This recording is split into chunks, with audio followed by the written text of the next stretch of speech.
abortion care and the controversies surrounding it. Many people might think that that is only happening to our neighbors down south and is an issue primarily with the United States, but you would be sorely mistaken. This is Hillary with TNN.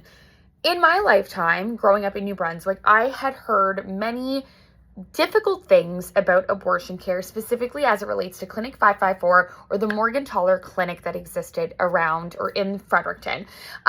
It was founded the year that I was born in 1994, and existed for a very long period of time, changed the name to Clinic 554 in 2015, and remained the only location in the province where surgical abortions were performed outside of a hospital, and then it closed in 2024.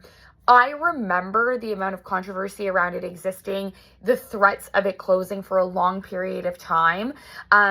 I'm looking at a CTV article that actually even shared that during its final years, it no longer owned the building that it was in, but rather was renting this building. This building, after the Clinic 554 closed in Fredericton, was purchased by the government and is going to become a municipal building. They are not trying to reopen or save Clinic 554.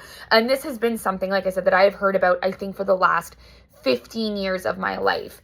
That being said, the province of New Brunswick is trying to fix the situation a little bit. They've recently announced a new central intake line for abortion care, a phone number that people can call to get the care that they need.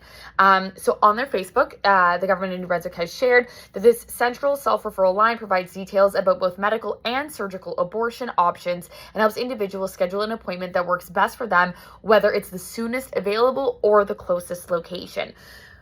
A lot of people don't know that I also have a job doing podcasting in healthcare. And one of the big things that we continue to talk about is the fact that abortion care is often very accessible in cities and in bigger population areas. And so it is still very difficult in Canada for people in rural areas to get to the appointments that they need to figure out what options they have for their healthcare. And with the closing of Clinic 554 in 2024, we saw that happen to actually a very big city, the capital in New Brunswick. So personally, I think it's great that women have this option again, and that people can call and figure out what their options are no matter what choice they make. So kudos to the government of New Brunswick. Maybe you're not bringing back Clinic 554, but you are at least giving women an option.